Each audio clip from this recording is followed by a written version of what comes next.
Yo, yo, yo, yo, yo, yo, yo, yo, yo. Yo, yo.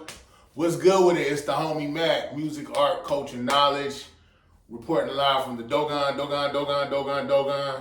Each one teach one, peace and love. I want to say thank you, Jesus.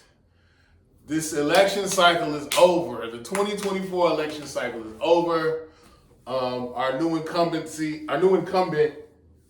is Donald Trump. Trump and JD Vance. JD Vance being our vice president, Trump being the new incumbent president, commander in chief. It is what it is. I feel like there's been a lot of doom and gloom, a lot of dystopian narratives pushed, a lot of negative prognostications, dark prophecies. That it's like everything is ominous now that Trump is in office. I'm not gonna tell you how to feel. I'm not gonna say you're right or wrong for feeling what you feel, but my mindset is, how am I gonna win? How am I gonna make money? I feel like the apex on everybody's mind should be make money, take care of your family. Say it again. Make money, take care of your family. One of the homies from Detroit, I was politicking with him. I'm not gonna say his name. He's a quite private person. He was just telling me, Maurice, I'm trying to get that bag, take care of my kids, trying to figure out what I can get out of this administration. And I think that should be everybody's mindset. People are talking about Project 2025, and let me tell you something. There's white supremacy on both sides of the ballot. Democrat, Republican. I can't say like Trump is this new danger. We've had presidents that literally own slaves. We had presidents that orchestrated or played an integral role in the dissemination of crack. And the thing is, do I feel like Trump is unhinged? Yes. Do I think Trump is extra? Yes. Do I think he's uncouth? Yes. Does it piss me off that he never openly repudiated the actions that transpired on January 6th? Yes. It's very problematic, but it's like, he's in office now, so what are we going to do? We just going to, woe is me? No. If you're watching this, you better figure out how to win, get some money, take care of your people. You believe in God, you got faith in God, whatever your spiritual beliefs are, you tap into that. And all I want to say is, are there a lot of things that America needs to work on? First of all, let me say this. America is the great social experiment. That's what I call it, the great social experiment. We're a young country. We're still trying to figure things out. This is not a panacea. There are issues, there are problems here. But the fact of the matter is, if you got people that are willing to risk their lives to get here, if you have people who are, feeling like where they live it's so dark and despondent and things are so dire that they're willing to risk their lives to come here, there's something here. So my thing is, tap into it. Figure out how you make this work for you. Okay? That's what I'm saying. Figure out how to make this work for you. But let me get to it. Again, session of Mac Minutes. I don't like this narrative that is being pushed, that people are trying to blame black men for Trump being in office. I think the Democratic Party has been very lazy. I don't think they were as calculated. I don't think the campaign for Harris, the whole process, they pushed one issue, abortion. That was the primary issue they kept pushing. I get it. Some people are one issue voters. I get it. But I thought that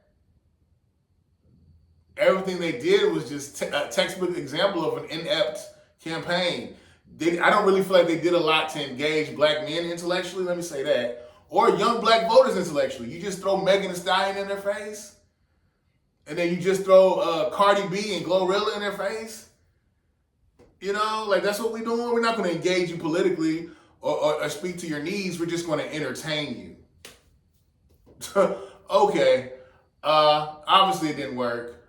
Again, 73% of black men voted Democrat, voted for Harris. 27% voted for Trump. 51% of white women voted for Trump. 49% voted for Harris. I can't remember. I was hesitant to make this video because I feel like basically what we're getting down to now is finger pointing. You're the reason why this is happening. You. And the bottom line is collectively, we live in a melting pot. We live in a multicultural social milieu, if you will. We need to figure out how to work together. Does that sound corny and cliche? Yeah. But if we're here together, we need to figure out a means by which, within reason, people's needs and desires can be satiated and society can be pushed forward.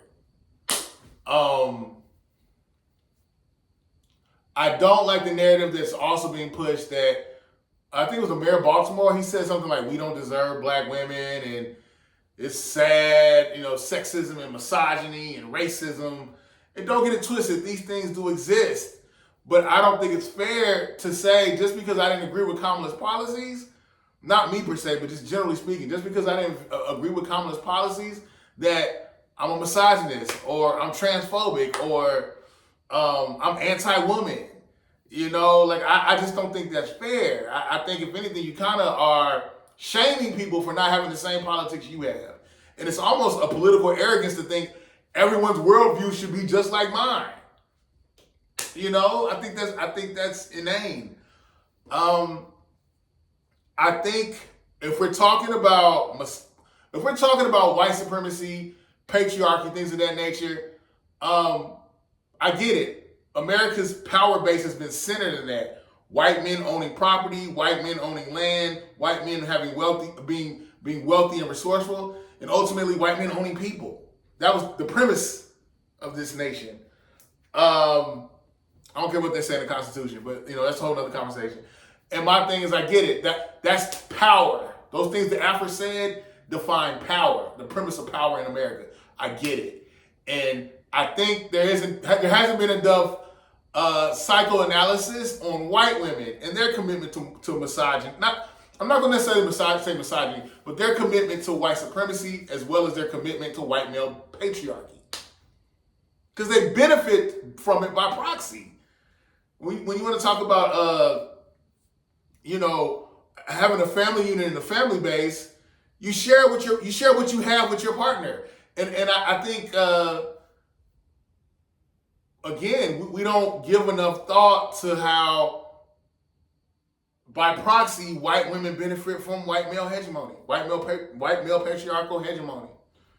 I don't think we have enough conversations about that. But I think the scapegoat, the low-hanging fruit is black men. It's y'all fault. No. We didn't even, most of us voted for Harris. And again, I don't like finger pointing. If you're a white woman and you saw value in Trump, I'm not going to get in your face about it. But the bottom line is, we want to label Trump as this fascist and this white supremacist and this racist. I get it. I really do. But if these white women are voting for him, clearly they're getting something out of it. So I just think that, again, there needs to be more conversation about white women's commitment to white supremacy. We don't talk about that. And I think that a lot of times white women, they being white women, they hide under the guise of feminism, under the guise of womanhood, the sisterhood, and the bottom line is a lot of them are for themselves. Do I think all white women are like that? No, I think a lot of white women are really egalitarian and want justice. But at its core, white women by proxy benefit from white supremacy. It is what it is. I don't down talk black women. I know I'm bouncing around a lot. I think black women have done amazing things in the political sphere, in the social sphere, even in the arts, culture, pushing culture forward. I can't even do it justice and articulate how invaluable black women are. You'll never hear me do that. But what frustrates me is I think the narrative that is sold is there's this thesis and antithesis. The thesis is black women are on the up and up, they're saving us. And the antithesis of these black men are politically lazy, they're not politically engaged, And they're just trash in general. And I think that's a dangerous narrative that is being pushed. I think that Democrats are leaning on that. They're blaming black men. Oh, you guys are politically apathetic. So my thing is, if you think black men are politically apathetic, then engage them politically. Don't shame them. Don't tell Barack Obama, a black man that's worth $70 million, that the brothers need to pull their pants up and go to the polls. Like, no, you speak to their needs. You engage them socially and politically. How can we serve you? At the end of the day, these people are public servants. Let me look at me. Presidents are public servants. We can be critical of them. We can make demands, all that. They are public servants. Okay, and I think people don't think of it in that vein. They look at it as like the Cowboys playing the Giants. Like it's a sport. Like this is sports. No, these people are public servants. They are here to serve us. Don't forget that. Okay, so we can be critical. We can ask questions. All of that. You know, and again, I think the Democratic Party has been using black men as a scapegoat. I think the Democratic Party has, by and large, how do I say it? Used black women as cannon fodder, like just kind of put them out there. You know, like look how much of an example they are. Look how great these black women are. But what have y'all given black women? Outside of satiating their ego, placating them and playing to their ego, what policies have black women got what policies have Democrats given to black women that has pushed them forward? That has spoke to their individual needs, not things that they benefit by proxy to, no, things that uniquely serve them. Okay? And the bottom line is the Democratic Party, their approach to this whole election was garbage, and it fell through. You know, and I hate it. I don't want to do this blame thing, but it's just like, get off black men's ass about this. We showed up. And we primarily vote Democratic. I can't remember a time I didn't vote Democratic. The majority of my life, I have voted Democrat. I didn't vote for Trump. But now I feel more like an independent. You know, but yeah, since everybody wants to point fingers, I'm saying, by the numbers, black men showed up. Black men were not politically apathetic, and we supported Kamala. By and large, more black men supported Kamala than not. Okay, so let's stop these narratives about black men being politically disengaged and lazy and being misogynist. My thing is, if you look at the black community is literally a matriarchy. When you think about the black men that are incarcerated, some justly, a lot unjustly, and you think about level of education, black women supersede black men, specifically level of education, things like that. But I'm saying you factor in level of education, incarceration, by default, the black community is a matriarchy. I can't tell you when I had a black male teacher, but I had a lot of black women teachers, and they were great educators. I don't have a problem taking orders or instruction or listening to the wisdom of a black woman. I don't have that issue. Even if you look at, most black men don't. If you look, historically speaking, if you speak of the black experience, damn near everything is matrilineal and matriarchal. Big mama, not even just big mama, just from education to just having influence. No one can sit here and tell me that black women don't have influence on black men. I'm sorry, I ain't going for it. But yeah, by the numbers, don't put this on black men. You know, I'm seeing all this bogus stuff about how black women need to secede from black men. What the hell does that even mean? What does that even look like? Seceding go where? White women don't care, aren't overwhelmingly in concern of black women's social and political realities. We saw that in feminism. You know, so like, what are we talking about? We need each other, man. Like, black men and black women need each other. You cannot have a family without a masculine principle and a feminine principle. They come together and they build a family. That's one thing that humanity has, that history has taught us. family structures, family units push society forward. You can't have a strong community if you don't have a strong family unit. And by and large, if you want to look at who played a huge role in utterly eviscerating the family structure within the black community, is the Democratic Party. With the institution of the welfare state. Men couldn't even be in the house. I'm not one of the guys that knocks women for taking that money. I understand when you have babies and you're on survival mode. Oh, let me get this check. I got to take care of my babies. I don't push back on women, on black women for that, okay? But a lot of things have been instituted that have totally, again, eviscerated the black family structure. My thing is this. Stop peddling fear. Stop peddling the fear mongering. We can find a way to win.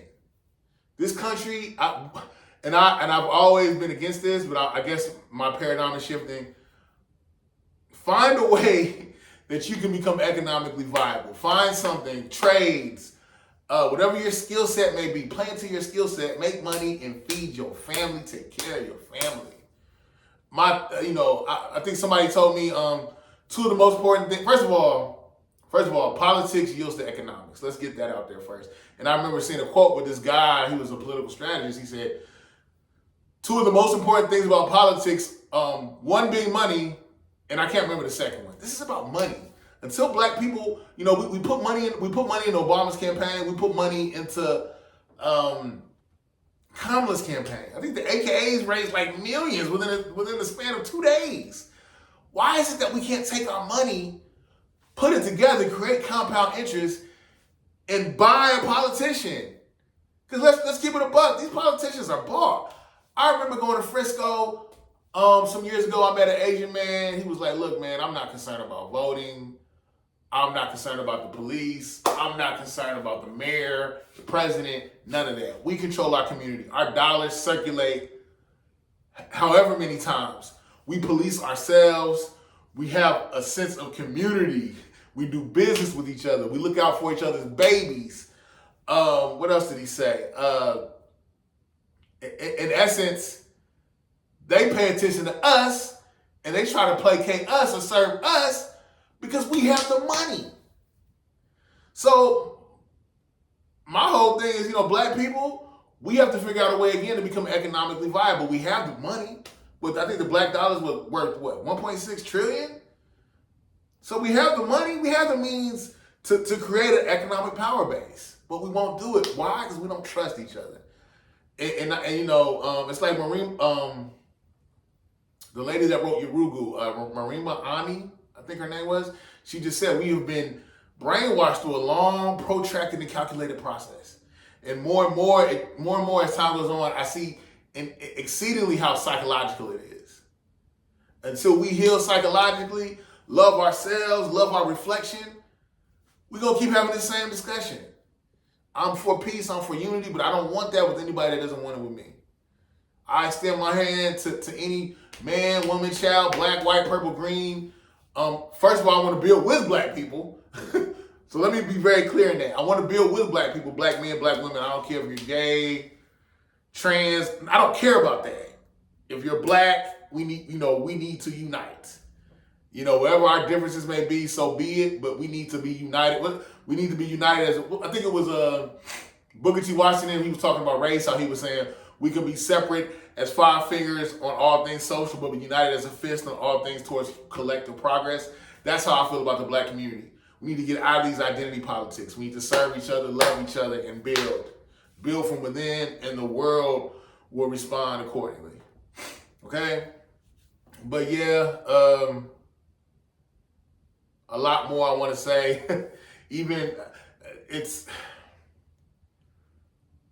I think the question people need to ask themselves really is, why are Latino men and Latino women? What is it? And I don't want to finger point them, but I guess my thing is, if we're saying that, we're in a fascist nation and Trump is going to do this and he's going to deport people and all this, my thing is, what did the Latinos see in him that made them want to vote for him? Let's have that conversation. Why is it that white women have voted for him so much? Him being Trump, obviously. But yeah, I guess The only thing about, look, I'll say this much about Trump. Trump never lied about who he was. This man has not lied to you about who he was as a person. He has put that out in the open. He said out the gate, I'm with the rah-rah. I'm with the nonsense. He said it out the gate. So you know who you're dealing with. Deal with him accordingly. You know? I'm not like pro-Trump. I'm not jumping up and down about Trump. But I'm just saying, like, the stock market is up. They said Bitcoin is jumping. This man has shown himself to be about money and business. Has he failed a lot? Yeah, but you fell for it with business. So, I mean, all I'm saying is tap in, figure out if you can find out about loans, grants, more so grants, just what, even business loans, something where you can economically become viable and push yourself forward. And the main thing I've said throughout this whole thing, make money and take care of your family. I'm not propagating doom and gloom to black folks. I'm not doing it. But yes, homie Mac, each one teach one, peace and love. Reporting live for the Dogon. Each one teach one, peace and love. Say it again. I'm out.